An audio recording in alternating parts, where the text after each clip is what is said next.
এই গল্পটি জীবনের সকল সমস্যার অবসান ঘটাবে। আমাকে কেউ একজন একটা দারুণ কথা বলেছে যে মানুষ নিজের মুখটা পরিষ্কার রাখে, যেটার ওপর সবাই নজর রাখে, কিন্তু নিজের হৃদয় আর কাজগুলো পরিষ্কার রাখতে ভুলে যায়, যেটার ওপর ঈশ্বর নজর রাখে। নমস্কার বন্ধুগণ, বিএস স্টুডিও বিভাস আর অভিজিৎ আজ একটা ছোট্ট গল্প বলবো। গল্পটা যিনি লিখেছেন তিনি লিখেছেন, একদিন আমার বাড়ির দরজার ঘণ্টা বেজে উঠল। আমি দৌড়ে দরজা খুলতে গেলাম। বাইরে গিয়ে দেখলাম একজন আকর্ষণীয় ও বেশ টানটান দেখতে একজন ব্যক্তি দাঁড়িয়ে আছেন। আমি বললাম, হ্যাঁ ভাই সাহেব, বলুন তো কী কাজ। তাহলে ও আমাকে বলল, মানে আজ আমি নিজে হেঁটে এসে তোর দরজায় দাঁড়িয়েছি, তারপর তুই আমাকে চিনতে পারছিস না।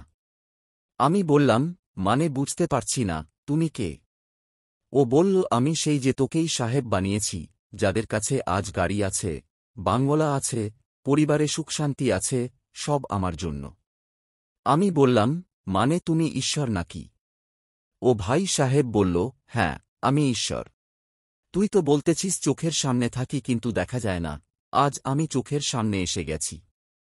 আজ সারাদিন তুই আমাকে দেখতে পারবি, শুধু তুই, আর কেউ পারবে না।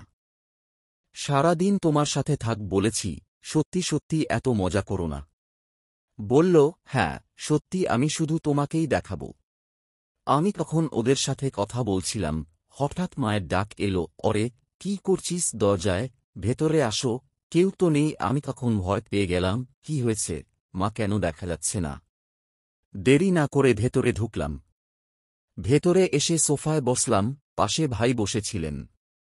আমি বললাম, সত্যিই তো ভগবান আছেন। তখনই মা চা নিয়ে এলেন। আমি যখন চায়ের প্রথম চুমুক নিলাম, আমার অভ্যাস ছিল। মা বলল, এই কি চা বানালে, এত চিনি কেন? তখন আমি দেখলাম ও আমাকে দেখছে। আমি ওর চোখে পড়েছিলাম। হঠাৎ মনে হল, ঈশ্বরের সামনে ঈশ্বর কি ভাববে, যে নিজের মাকে এত জোরে জোরে কথা বলছে, এত রেগে যাচ্ছে মার উপর। তারপর আমি ভালো করে মাকে বললাম, মা ঠিক আছে, ভালো হয়েছে, আমি চা খেয়ে নিই। তারপর চা খেয়ে উঠে গোসল করতে যাচ্ছিলাম, ও পিছনে পিছনে চলে এলো।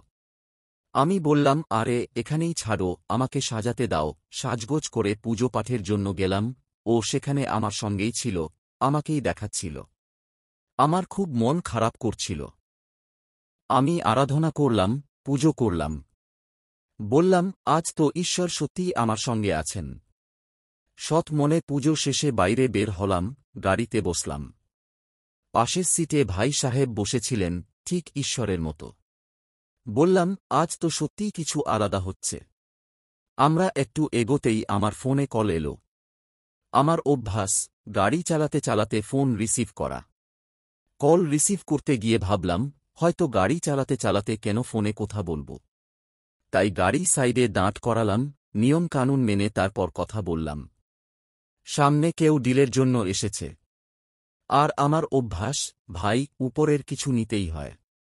আমি প্রশ্ন করব, ভাই উপরের কত পার্সেন্ট আমাদের থাকবে সেটা ভাবছিলাম।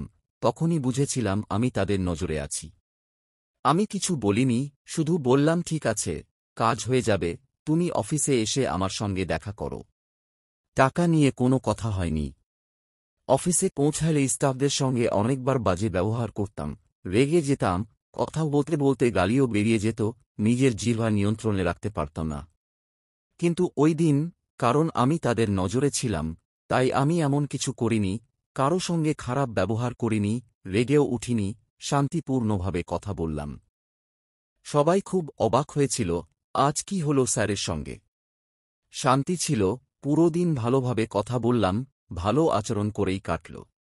আমার মধ্যে ক্রোধ, লোভ, মোহ কিছুই আসেনি, কারণ আমি তাদের চোখে ছিলাম। আমি বললাম, ভাই, একদিন তো ঠিকঠাকই জীবন কাটাতে হবে। সন্ধ্যা হল, অফিস থেকে বাড়ি যাওয়ার জন্য গাড়িতে বসলাম, তারা আগেই এসে সিটে বসেছিল। আমি বললাম, সিটবেল্ট বেঁধে নাও, একটু নিয়ম মানো তোমরাও। তারা সিটবেল্ট বেঁধে নিল, আমরা বের হয়ে গেলাম। বাড়ি ফিরে ডিনার রেডি ছিল, ডাইনিং টেবিলে মা অপেক্ষা করছিলেন। আমি দেখলাম ওরাও সাথে আছে। আমি এসে বসলাম, প্রথমবার আমার জীবনে বললাম, প্রভু, প্রথম কাঁটা আপনি নিন।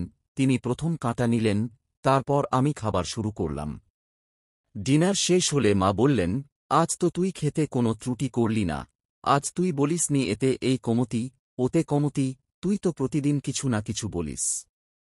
আজ কি হয়েছে, সূর্য কি পশ্চিম থেকে উঠেছে? আমি বললাম, না মা, আজ সূর্য আমার হৃদয় থেকে উঠে এসেছে, আজ সূর্যোদয় আমার মন থেকে হয়েছে। আর এটা খাবার নয় যে তাতে কমতি খুঁজে বের করব। আজ আমি প্রসাদ গ্রহণ করেছি, প্রসাদে কোনো কমতি তো হয় না। মা অনেক অবাক হয়েছিল, বলছিল, কি ব্যাপার, তোমার ছেলে তো একদমই বদলে গেছে। এরপর একটু হাঁটাহাঁটি করে ঘুমাতে গেলাম, দেখলাম ওখানেও ওরা ছিল, আমার মাথায় হাত দিয়ে বলছিল, তুই বই পড়ে ঘুমাতে যাওয়া অভ্যাস করিস, অনেক সময় তুই সঙ্গীত শুনেও ঘুমাতে চাস। আজ কোনো চিন্তা নেই, তুই শান্তির সঙ্গে ঘুমাবে। আর সত্যিই আমার শান্তির ঘুম হয়েছিল। হঠাৎ করে মায়ের চিৎকারে ঘুম ভেঙে গেল, বুঝলাম এটা সব একটা স্বপ্ন ছিল, আমি গভীর ঘুমে একটা স্বপ্ন দেখছিলাম। কিন্তু সত্য কথা হল, আমি আমার জীবন গভীর ঘুমেছিলাম, সেই স্বপ্ন আমাকে সেই ঘুম থেকে জাগিয়ে দিল। এমন একটা স্বপ্ন যা আমাকে ঝড় তুলল আর বুঝিয়ে দিল যে আমরা সব সময় তাদের নজরেই আছি। আমাদের সবসময় ভালো কাজ করতে হবে। সত্যি কথা বলতে, আমরা গভীর ঘুমে শুয়ে থাকি, পাপ পাঁচালায় ঘেরা। এমন একটা স্বপ্ন আসুক যা তোমাকে ঘুম থেকে জাগিয়ে দেবে, ঠিক সেটাই দরকার। আর এই গল্পটা সেই স্বপ্নের কথা। মনে রেখো, তুমি সব সময় তাদের নজরে। উপরের ওয়ার আশীর্বাদ নিয়ে, তোমার পরিশ্রম আর প্রিয়জনের ভালোবাসা নিয়ে তোমার মতো করে করো, যেমনটা এই দুনিয়া চায় তোমার মতো। মনে রেখো, ভগবান আছে। জয় শ্রী রাম বন্ধু। আমাদের বিএস স্টুডিও চ্যানেলটা সাবস্ক্রাইব করে রাখো এরকম নতুন নতুন স্টোরি পাওয়ার জন্য।